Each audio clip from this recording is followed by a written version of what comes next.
rasanya anjing banget. Halo coy, kembali lagi bersama saya Betel.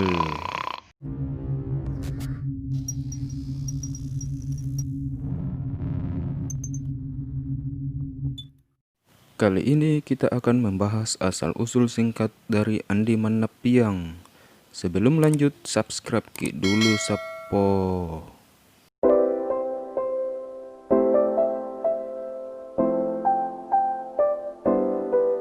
Andi Manapiang lahir di Banteng pada tanggal 26 Februari tahun 1905 dan mangkat di Makassar dalam usia 57 tahun pada tanggal 10 Desember tahun 1962. Beliau dikuburkan berdampingan dengan ayahnya Karaeng Panawang, pamannya Karaeng Pawiloi, saudaranya Andi Mangkala, dan beberapa keluarga bangsawan Bantaeng yang lain. Karaeng Manapiang atau Andi Manapiang sangat dikenal sebagai sosok tokoh yang merakyat. Ia adalah Raja Bantaeng yang telah dilantik selama 2 kali dalam periode yang berbeda, yaitu pada tahun 1939 sampai 1945 dan pada periode tahun 1950 sampai 1952. Tokoh pejuang ini dikenal sebagai pribadi yang tidak sombong, suka menolong pada sesamanya, suka bergaul dengan siapa saja walaupun itu rakyat jelata. Selama beliau menjadi Raja Bantaeng, tidak pernah sekalipun terdengar kabar beliau menghukum rakyatnya. Malah beliau suka berkelakar dan sangat menghormati tamunya. Ketegasan dan keberaniannya adalah karakter yang sangat menonjol dari beliau. Banyak dari kalangan pejabat Belanda yang memberinya gelar sebagai raja tercerdas di Bantaeng. Namun, sungguh julukan itu tak membuatnya menjadi pribadi yang angkuh, sosok yang harus diteladani oleh para pemimpin saat ini. Ayah Andi Manapiang tercatat beberapa kali beristri, diperkirakan lebih dari 10 orang. Adapun di antara ke-10 istri Karaeng Panawang, istri terakhirnya inilah yang merupakan ibu kandung dari Andi Manapiang yang bernama Karaeng Mariama, yang dinikahinya pada tanggal 31 Oktober tahun 1897. Mereka memiliki 2 orang anak. Yang pertama bernama Karaeng Bau Delung, lahir pada tanggal 30 Juli tahun 1898, dan anak yang kedua bernama Karaeng Malapiang atau Andi Manapiang.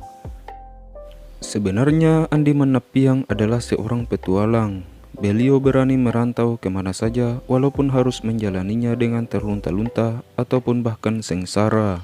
Padahal jika beliau mau hidup mewah dan berkelimpahan, Bantaeng adalah tempatnya karena beliau adalah anak dan cucu dari Raja Bantaeng.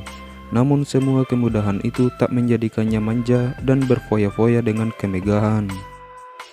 Beliau merantau ke Tanah Bugis, Balikpapan, dan Banjarmasin bersama dengan orang-orang yang bekerja di pertambangan minyak pada tahun 1920-an. Dalam perantauannya di pertambangan minyak di Balikpapan, beliau akhirnya ditemukan oleh seorang dari Belanda yang akhirnya diketahui sebagai keturunan bangsawan dari Kerajaan Bantaeng dan akhirnya dipekerjakan sebagai pegawai di kantor gubernur Balikpapan. Setelah itu, beliau akhirnya bekerja sebagai pegawai bank di Balikpapan. Di kantor inilah beliau dijebak dan akhirnya mendapatkan musibah dan dihukum. Dalam proses hukuman itu, beliau diselamatkan oleh seorang perempuan bernama Datuk Lowa yang kemudian dinikahinya. Setelah menikah, mereka kembali ke Bantaeng sekitar awal tahun 1930. Tidak lama kemudian beliau dinikahkan dengan sepupu satu kalinya bernama Baiduri Karaeng Dampo. Akhirnya dengan sangat terpaksa, Datuk Lowa yang telah menjadi istrinya harus diceraikan dan kembalilah Datuk Lowa ke daerah asalnya yakni Wajo. Sedih juga ternyata kisahnya Datuk Lowa ini ya. Oke, singkat cerita, pada tahun 1938, akhirnya beliau diangkat menjadi Raja Bantaeng ke-32, menggantikan saudara sebapaknya yang bernama Karaeng Mangkala. Pada tahun 1940, beliau menikah dengan seorang perempuan bernama Karaeng Basse, anak dari Karaeng Jepo, yang akhirnya diangkat menjadi permaisurinya oleh adat Sampulo Anrua. Istrinya ini juga banyak membantu perlawanannya melawan penjajah Belanda. Perjuangan Andi Manapiang membela bangsa dimulai sejak zaman pendudukan Jepang di Indonesia. Ketika itu, diberikan kepercayaan selaku Kenrikan di Bantaeng dan membentuk organisasi sumber darah rakyat, cabang Bantaeng pada Juni 1945. Setelah Indonesia merdeka, dibentuklah organisasi perjuangan di Bantaeng untuk mempertahankan kemerdekaan, antara lain Pemuda Merah Putih pada tanggal 7 September 1945. Namun organisasi Pemuda Merah Putih hanya berusia 2 bulan dan kemudian diganti menjadi Angkatan Muda Republik. Pada tahun 1945, beliau sudah lama melakukan perlawanan pada Belanda. Akhirnya beliau ditahan beserta teman-teman seperjuangannya dan pengikut-pengikutnya. Akhirnya beliau digantikan oleh paman sekaligus mertuanya, yakni Karaeng Pawiloi, yang semula telah menjabat sebagai Raja Bantaeng ke-30. Pada tahun 1950, beliau kembali menjadi Raja Bantaeng, menggantikan Karaeng Pawiloi, yaitu sewaktu peleburan negara-negara bagian menjadi Negara Kesatuan Republik Indonesia. Pada tahun 1952, beliau akhirnya meminta berhenti menjadi Raja Bantaeng, karena beliau lebih tertarik mengabdikan diri pada negara, menggeluti pekerjaan sebagai pegawai kejaksaan di Makassar, dan kembali bersekolah yang kemudian menjadi seorang hakim di Makassar. Pekerjaan inilah yang dijalani beliau sampai masa pensiunnya.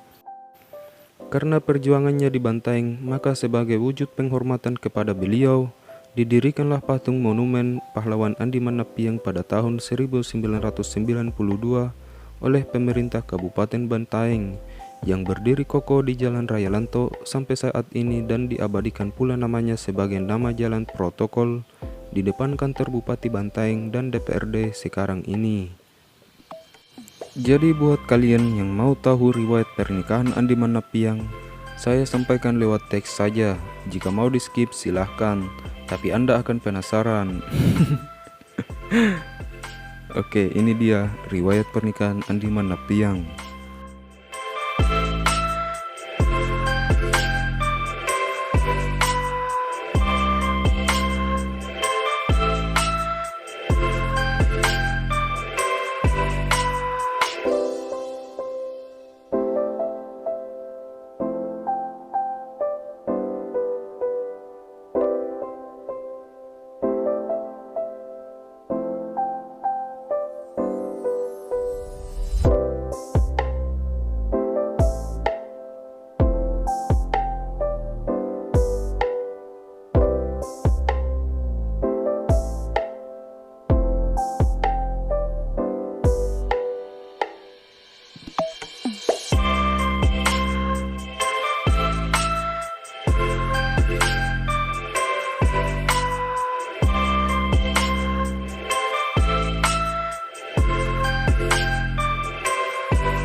Oke cuy, itu dia asal-usul salah seorang pahlawan sekaligus Raja Bantaeng kita yang tercinta ini.